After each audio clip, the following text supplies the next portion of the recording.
우리에게 주시는 하나님 말씀 로마서 제 12장 1절에서 3절 말씀입니다.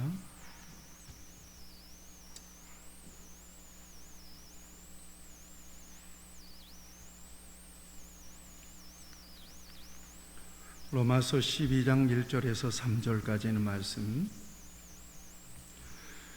그러므로 형제들아, 내가 하나님의 모든 자비하심으로 너희를 권하노니 너희 몸을 하나님이 기뻐하시는 거룩한 산 제물로 드리라.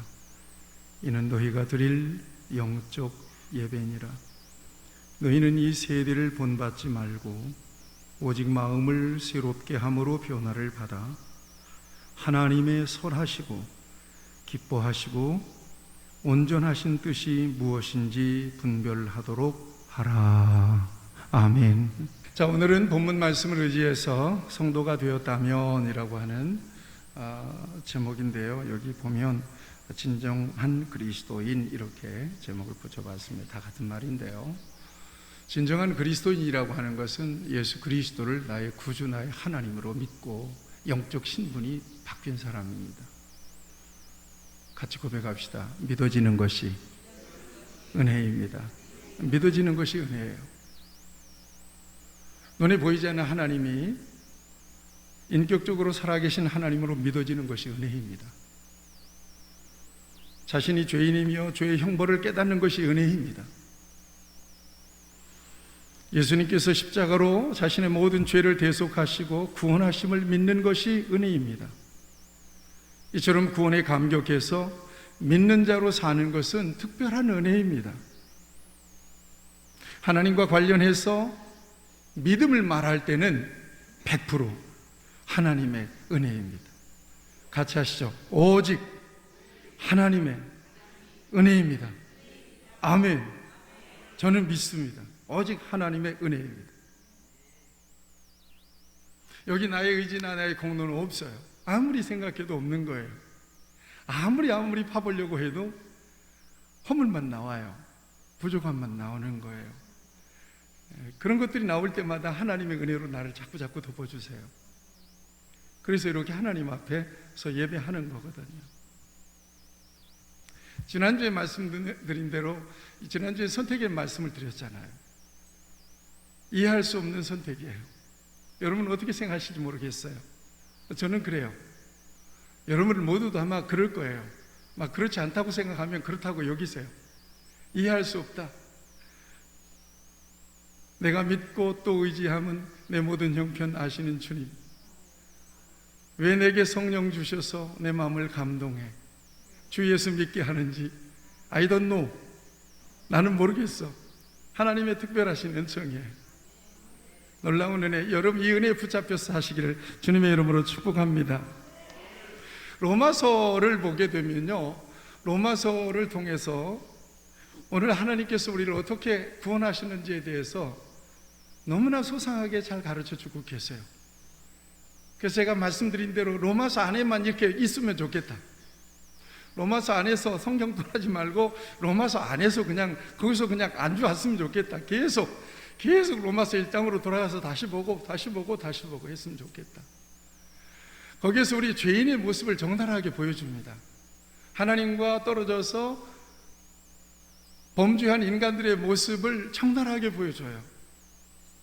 죄에 대한 하나님의 심판이 어떤 것인가를 보여줘요. 과연 의로운 사람이 한 사람이라도 있느냐? 전혀 없다고 성경은 선언해줘요. 죄에 빠진 인간이 구원받을 수 있는 유일한 길이 무엇인가에 대해서 가르쳐줘요. 하나님은 왜 그 같은 방법으로 우리를 구원하셨는지를 가르쳐줘요. 구원받은 이후에 우리는 어떻게 살아야 될 것인가. 특별히 저는 로마서 8장, 여기는 마르틴 루턴도 로마서가 성경의 노린자와 같다면 로마서에서 로마서 8장은 성경의 노린자와 같다. 그래서 로마서 8장만 있어도 구원받는데 전혀 지장 없다 라고 말할 정도로 로마서 8장을 귀하게 여기는데, 특별히 로마서 8장을 통해서 하나님께서 죄인이었던 저와 여러분들을 어떻게 사랑하시고 구원하시고 책임질 것인가에 대한 분명한 선언적인 말씀을 주고 계십니다. 31절부터 제가 봉독합니다. 그런즉 이 일에 대하여 우리가 무슨 말하리요? 만일 하나님이 우리를 위하시면 누가 우리를 대적하리요? 자기 아들을 아끼지 아니하시고 우리 모든 사람을 위하여 내어주시니가 어찌 그 아들과 함께 모든 것을 우리에게 주시지 아니하시겠느냐? 누가 능히 하나님께서 택하신 자들을 고발하리요? 의롭다 하시는 하나님이시니 누가 정죄하리요? 죽으실 뿐 아니라 다시 살아나시는 그리스도시니 그는 하나님 우편에 계신 자요 우리를 위하여 간구하시는 자신이라. 누가 우리를 그리스도의 사랑에서 끊으리요? 환난이나 곤고나 박해나 기근이나 적신이나 위험이나 칼이랴. 기록된 바 우리가 종일 주를 위하여 죽임을 당하게 되며 도살할 양같이 여김을 받았나이다 함과 같으니라. 그러나 이 모든 일에 우리를 사랑하시는 이로 말미암아 우리가 넉넉히 이기느니라. 내가 확신하노니 사망이나 생명이나 천사들이나 권세들이나 현재일이나 장래일이나 능력이나 높음이나 깊음이나 그 어떤 다른 피조물이라도 우리를 우리 주 예수 그리스도 안에 있는 하나님의 사랑에서 끊을 수 없으리라. 오늘 우리는 이 약속의 말씀을 믿습니다. 우리를 그리스도 안에서 선택하시고 불러내신 하나님은 끝까지 우리를 책임져 주실 줄로 믿습니다. 그리고 오늘 본문 말씀, 이 같은 놀라운 하나님의 은혜 속에서 저와 여러분들을 영적으로 완전히 구별시켜 놓으시고 영적인 신분으로 완전히 바꿔 놓으시고 단절된 관계를 예수 그리스도 안에서 완전히 이어 놓으셔서 하나님을 아바 아버지라고 부르게 하시고 너는 내 사랑하는 자녀니라 라고 하나님께서 말씀해 주시고 선언해 주시고 인쳐 주신 이후에 그리스도인이 된 이전과는 전혀 다른 신분을 가진 거룩이라고 하는 옷을, 흰 옷을 입고 살아가는 하나님의 백성들에게 주신 삶의 원리에 대해서 하나님은 계속해서 말씀하고 계십니다. 중요한 건 다르다. 같이 합시다. 다르다. 다시 합시다. 달라야 한다. 다르다. 달라야 한다. 똑같은 게 아니다. 하나님은 저와 여러분들을 세상의 그 어떤 사람과 똑같이 취급하지 않으신다. 값지게 여기세요. 그렇게 하나님은 우리를 구별하세요. 그렇게 관리하세요. 여러 말씀 가운데 맨 처음 주신 말씀을 지금 저와 여러분들이 읽었어요. 설교 길게 하지 않겠어요. 여러 이 말씀 가운데서 저와 여러분들에게 맨 처음 그러므로라고 하는 이전과 이후에 그러므로라고 하는 접속사에 이어서 바로 곧바로 나오는 세 가지의 중요한 삶의 원칙, 그리스도인의 새 생활의 원칙에 대한 중요한 말씀이 저와 여러분들에게 지금 주어져 있어요. 하나는 뭐냐? 영적 예배자가 되라는 거예요. 아멘. 같이 하시죠. 영적 예배자가 되라. 이것이 산예배라는 거예요. 여러분, 그러므로 하나님의 모든 자비하심으로 너희를 권하는 너희 몸을 하나님이 기뻐하시는 거룩한 산 제사로 드리라 그랬잖아요. 제사의 의미를 생각하면 얼른 생각이 나요. 제사의 의미는 대부분의 제사는 희생 제사예요. 죽은 제물 드려요. 그런데 누가 대신해서 죽었어요? 예수님이 죽었어요. 우리가 죽은 건 아니잖아요. 예수님이 대신 죽었고 예수님 안에서 예수님을 믿음으로 내 모든 죄의 자아, 죄악된 자아가 십자가에 달려 죽었고 우리는 그리스도의 사람으로 새 사람으로 다시 거듭난 사람으로 살아있어요. 몽땅 주 예수 그리스도의 보혈로 하나님이 저와 여러분들의 생명을 사셨어요. 그러니까 그리스도 안에서 이미 옛사람에 대해서는 죽은 자로 살고 있는 거예요. 몽땅 우리는 그리스도 안에서 우리의 남은 삶은 재물이다. 같이 하시죠. 나의 남은 삶은 하나님께 재물이다. 재물이라는 거예요. 그래서 전 삶이 생애 전체가 하나님 앞에 재물이 돼야 된다는 중요한 선언적인 말씀이에요. 이게 영적 예배래요. 그러니까 오늘 우리가 성전에서 예배드려요. 성전 예배가 중요하다는 것을 누누이 말씀드려요. 그러나 성전 예배로 끝나는 것이 아니라 우리의 삶 전체가 예배자라는 거예요. 왜냐? 우리가 하나님이 그리스도를 희생을 통해서 우리를 사셨으니까 당신의 것으로 온전하게 드려진 삶을 살아야 된다는 것을 오늘 이처럼 말씀하고 있는 거예요.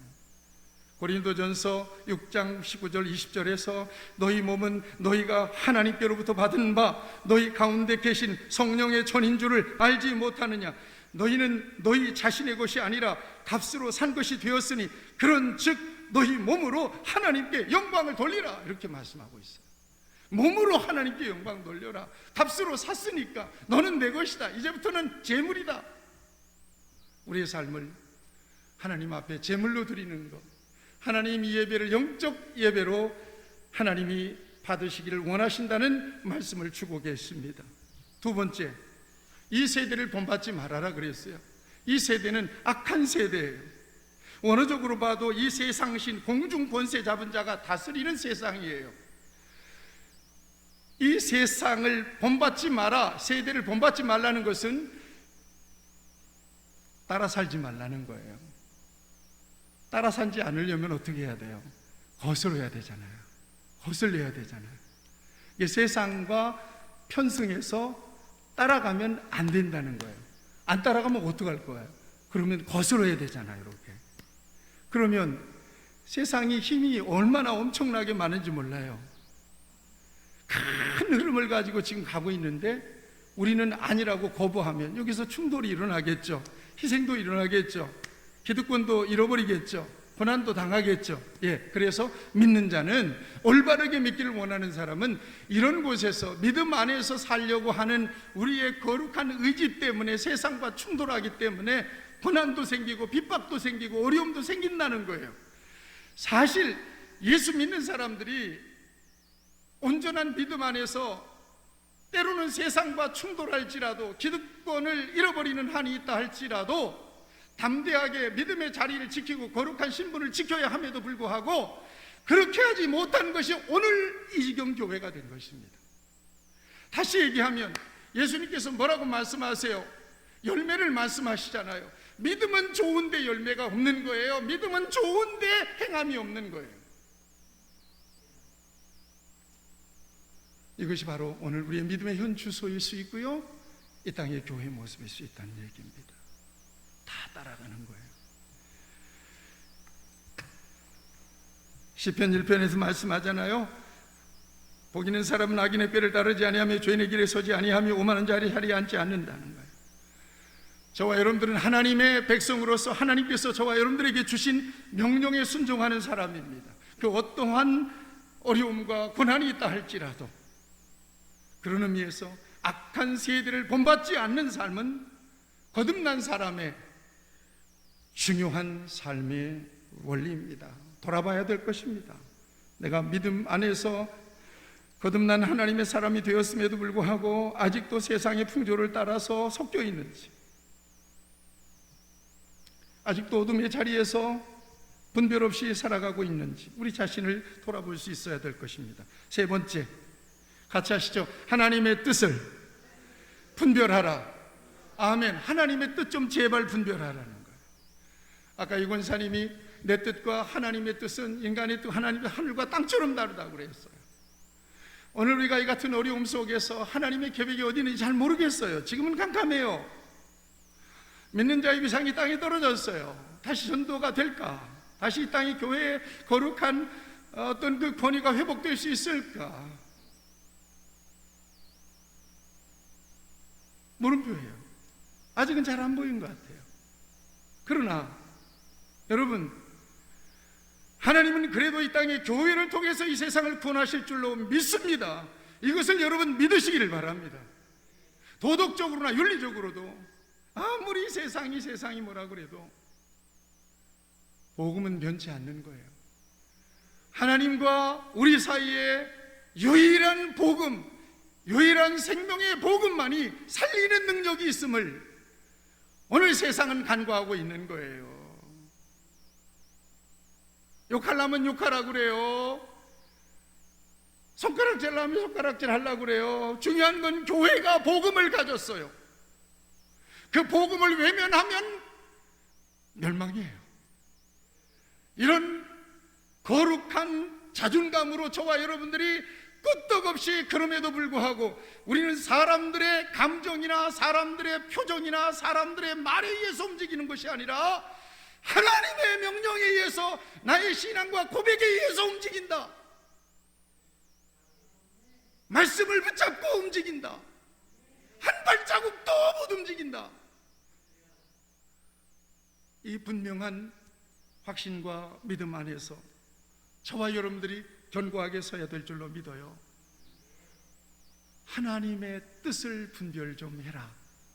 어떤 뜻이에요? 하나님의 선하시고 기뻐하시고 온전하신 뜻이에요.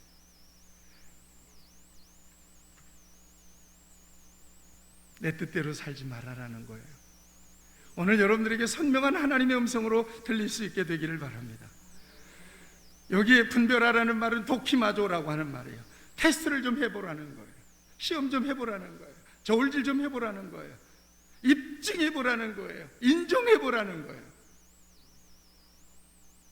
우리가 여기서 굉장히 미스나는 부분이 많아요.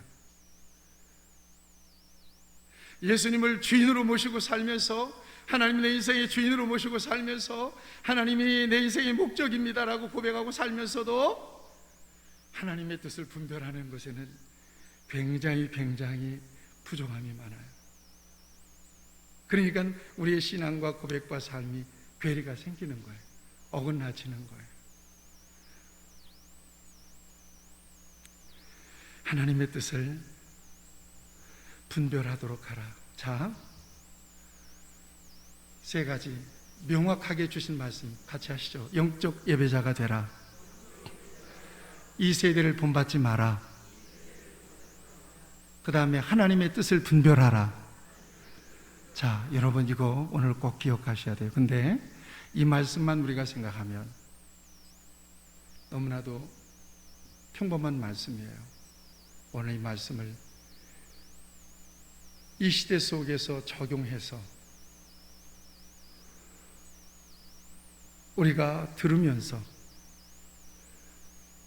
이 땅의 교회가 왜 이렇게 됐고, 이 땅에 믿는 사람들이 왜 이렇게 됐을까? 깊이 조명해 볼 필요가 있습니다. 여러분, 지난주 한 주간 살면서 방송에서 교회 엄청난 소식을 들었을 것입니다. 소리를. 물을 만났습니다. 괴로움이 많이 컸을 것입니다. 저도 너무나도 괴로움이 컸습니다. 어쩌다가 이 지경까지 됐는가? 어떻게 다시 교회와 기독교 신학의 위상과 영향력을 회복할 수 있을 것인가? 무거운 마음과 함께 교회를 새롭게 하시려고 하는 하나님의 선명한 뜻을 깨닫게 됩니다. 중요한 건 병이 든 건 사실이에요. 제가 우리 성도들에게 늘 얘기하잖아요. 우리의 믿음의 목적이 뭡니까? 라고 물어봐요. 여러분 아시죠? 뭘 믿어야 됩니까? 아시죠? 하나님이 성경을 통해서 주시고 싶은 것을 믿어야 돼요. 뭘 받아야 됩니까? 여러분들이 아셔야 돼요. 하나님이 궁극적으로 성경을 통해서 주시고 싶은 것을 받아야 돼요. 그것 때문에 기뻐해야 돼요. 그것 때문에 감사해야 돼요. 그것 때문에 힘을 내야 돼요. 그것 때문에 소망이 넘쳐야 돼요. 그것 때문에 춤을 춰야 돼요. 다른 거 아니에요. 박 목사가 늘 그러거나 말거나 얘기하잖아요. 다른 것들은 이럴 수도 있고 저럴 수도 있는 거예요. 오직 그 하나 때문에 내가 사는 거예요. 심지어 내 마음도 내 감정도 나는 신뢰할 수가 없어요. 그렇지만 하나님께 성경을 통해서 내게 주신 그 약속, 분명한 복음의 약속이죠. 예수 그리스도에 대한 약속이죠. 예수님 안에서 우리에게 주시는 영적인 약속이죠. 이거 안 변하는 거거든요. 이 믿음 안에 분명하게 선 사람, 이 신앙 고백이 분명한 사람은 반드시 뭘 맺혀요? 열매를 맺혀요. 신앙이라고 하는 것은 신앙과 고백과 삶이 하나가 될 때 온전한 신앙 고백이 이루어질 수가 있는 것이거든요. 그런데 아까 말씀드렸어요. 여러분, 교회 안에서는 믿는 사람들 많은데 세상 나가면 믿는 사람 찾기 어렵잖아요. 이게 무슨 얘기예요? 말로든 행실로든 믿음이 드러나지 않는다는 얘기예요. 사실은 그 지점에 문제가 있어요. 몰라서가 아니에요. 믿음이 없어서가 아니란 말이에요. 잘 믿는 분들이에요. 열심히 믿는 분들이에요. 그런데 2%가 부족해요. 우리가 영적 예배자가 되세요. 이 세대를 본받지 마세요. 그 다음에 하나님의 뜻을 분별하세요. 말씀 들었잖아요. 이게 삶으로 옮겨지기가 굉장히 어려워요. 여기에서 미스가 난 거예요. 그러니까 세상에 대한 영향력도 없어져 버렸어요. 나가서 예수 믿는 사람으로서 온전한 삶이 드러나지 못하기 때문에 우리의 믿음이 너무나도 세상에 대해서 값싼 믿음으로 치부되고 있습니다. 이건 대단히 깊은 병리적인 현상이에요. 이걸 하나님이 지금 근본적으로 개선하기를 원하세요. 그러니까 이 과정을 우리가 달게 받아야 된다고 생각해요. 네, 진짜예요. 달게 받아야 돼요. 그러나 결과적으로는 하나님이 이런다고 교회 망하고 이런다고 성도들 다 이렇게 주저앉지는 않을 거라고 저는 믿습니다. 교회를 새롭게 하셔서 더 놀라운 새로운 차원의 아름다운 하나님의 부흥의 역사를 하나님이 이루어 가실 줄로 믿습니다. 소망을 가지시기를 축원합니다. 코로나의 역사는 반드시 물러가게 되어 있습니다. 지금은 요원하게 보이지만 마음껏 주님을 기뻐 뛰며 찬양하며 노래하며 마음껏 소리 지르며 기도하며 우리의 심령을 쏟아놓을 수 있는 반드시 그날이 오게 될 것입니다. 그렇게 충만하게 세상과 하나님의 백성들의 심령이 달궈진 때 우리 주님이 재림하면 좋겠어요. 그러나 이 기간은 저와 여러분들 많이 겸손해져야 돼요. 그리고 나의 신학을 근본적으로 털어놓고 다시 한번 점검해 볼 필요가 있습니다. 저도 지금 그거 굉장히 많이 하고 있어요. 소위 반성문을 엄청 쓰고 있어요. 저 혼자 글 쓰는 거 좋아하잖아요. 그러니까 전부 다 글을 써놓고 보면 반성문이에요. 반성문이에요. 전부 다 반성문이에요. 반성문 해야 돼요. 해야 돼요. 더 깊이. 내가 목사로서 또 다른 목적이 있지 않는가? 내가 어떤 걸 성도들에게 지금 먹이고 있는가 말이에요. 교인들을 어떻게 이끌어가고 있는가 말이죠. 이런 것들에 대한 생각이에요. 그런 마음이에요. 저와 여러분들이 사도 바울이 그렇게 고백하잖아요. 우리가 다 같이 그리스도의 심판대 앞에 설 것이다. 어이구, 큰일 날 일이에요. 그 순간 생각하면 차라리 이 땅에서 이렇게 잠깐 어려움 속에서 깊이 이전에 단 한 번도 고민해 보지 않았던 내 신앙을 돌아보고 정말 한번 비판해 보고 내가 정말 이렇게 살아도 되는지 완전히 해서 다시 기초부터 이렇게 차근히 이렇게 쌓아가다 보면 하나님은 이 어려움 속에서 다시 우리의 신앙을 건강하게, 우리의 교회를 건강하게 세워 놓으시게 될 줄로 믿습니다. 저는 가끔 나는 자연인이다 그런 프로그램을 봅니다. 공통적으로 삶의 위기를 겪은 사람들이 여기에 출연자들입니다. 어저께도 봤습니다. 상고 출신인데 은행을 30년 다녔다고 그래요. 대북에 있으면서 대출 잘못해줘가지고 원팍 쓰고 병원에서 은행에서 구조조정 당하고 주유소하다가 망해먹고 빚 9억을 남기고 탈탈 다 털었대요. 그때 또 병은 걸렸죠. 그래서 산속으로 들어온 거예요. 산속으로 들어오면서 약촉하면서 다 내려놓는 거예요. 여러분 지금 내려놓는 시간이라고 저는 생각해요. 지금 내려놓게 하신다고 생각해요. 아유 그래도 나는 이 정도 되네. 아이고 다 내려놓으세요. 그 아무것도 안 해요. 그러면서 마음도 치유되고 삶도 치유되고 정신도 치유가 되고 몸도 치유가 돼요. 그렇게. 오늘 하나님은 우리 스스로 정화할 수가 없으니까 이런 엄청난 처방을 주시는 거예요. 교회에 자극하라고.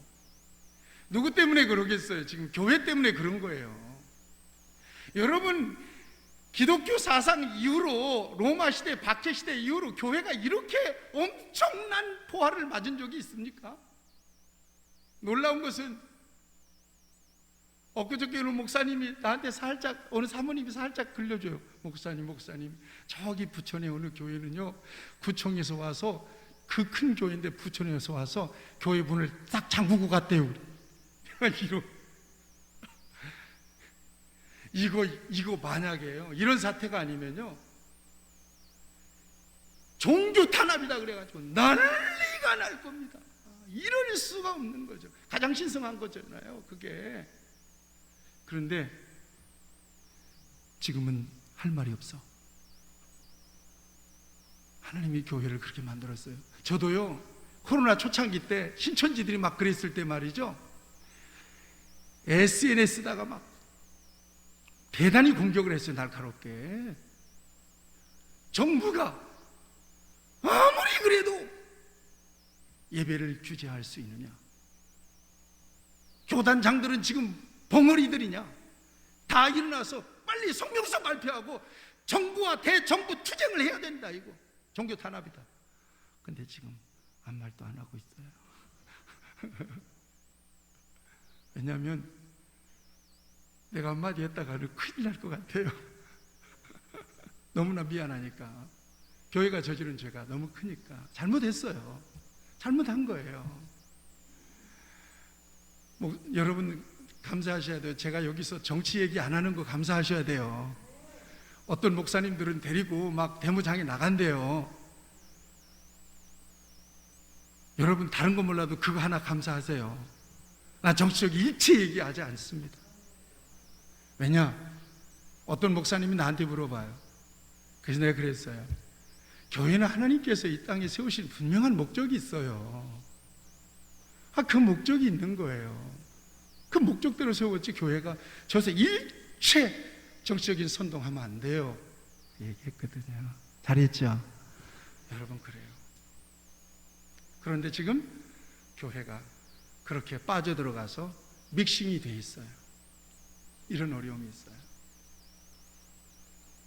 스스로 정화할 수 없으니까 우리 하나님께서 꼼짝 마라 하는 거예요. 교단장들 성명서 없어요. 정부 따르라 이 말이에요. 철저하게. 하나님은 이 땅의 교회와 신앙을 진정한 영적 예배자로 세대를 본받지 말고 하나님의 뜻을 분별할 수 있는 하나님의 거룩한 진정한 신앙과 고백을 가진 그런 공동체요 신앙 고백으로 지금 다시 바꾸어가고 계신다고 저는 믿습니다. 충분한 동기부여가 돼야 돼요. 이게 중국에요 하도 많이 먹어가지고 250kg가 됐어. 250kg가 됐는데요, 제가 이분의 영상을 봤는데요, 250kg나 하여튼 먹자 그러고는 그냥 입에다가 아이스크림 물고 닭다리 물고 막 그냥 이 산 많은 그냥 덩치를 막 출렁출렁 흔드는 거예요. 그런데 어느 날 이분이 무려 153kg를 뺐어.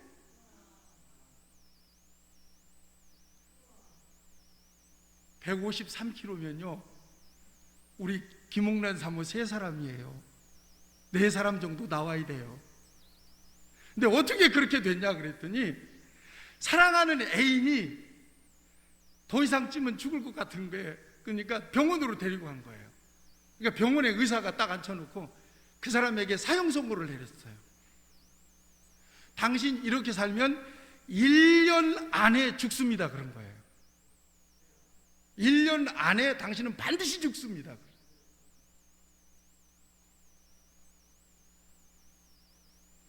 그러니까 그 말에 충격을 받아가지고 채소만 먹고 살을 뺐는데 153kg가 나가니까 젖꼭지가 여기 붙어 있어야 되는데 배꼽 아래로 내려가. 이게 살이 빠져도 피부는 그냥 그대로 있나 봐. 그냥 이 거죽이 남아가지고 철렁철렁.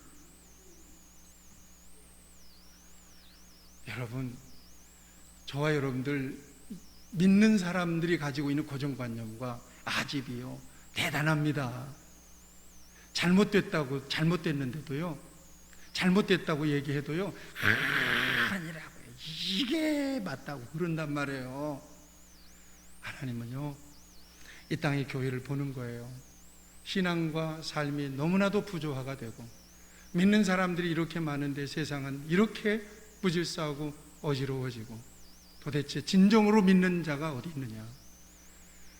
하나님, 우리의 올바른 신앙 고백뿐만 아니라 우리의 삶을 통해서 우리의 믿음을 증명하고 진정으로 믿는 사람으로서 이 세상에 변화를 줄 수 있는 하나님의 사람으로 세워가시는 과정 중에 있다고 저는 믿습니다.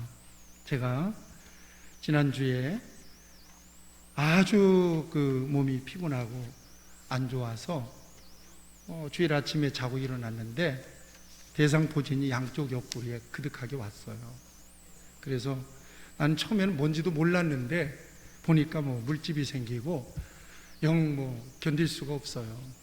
그래서 주일 예배 드리고 병원에 가야 되겠다 그랬는데 김옥란 사모가 병원으로 빨리 아침에 가서 주사 한 대 맞고 가라는 거예요.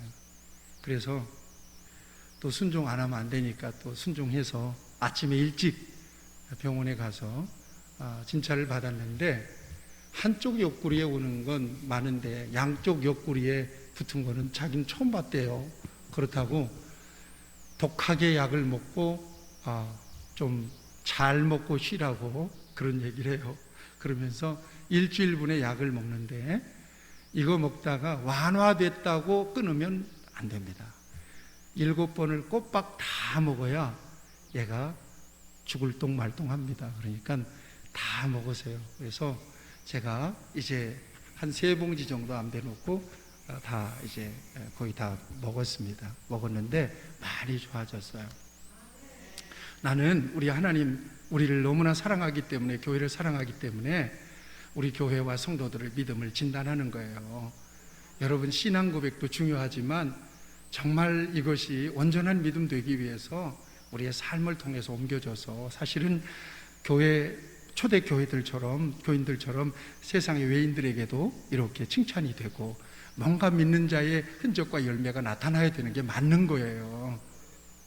이 일을 위해서 하나님은 지금 이렇게 처방을 해주셨어요. 코로나 처방을 하신 거예요. 코로나 병원에 입원시킨 거예요.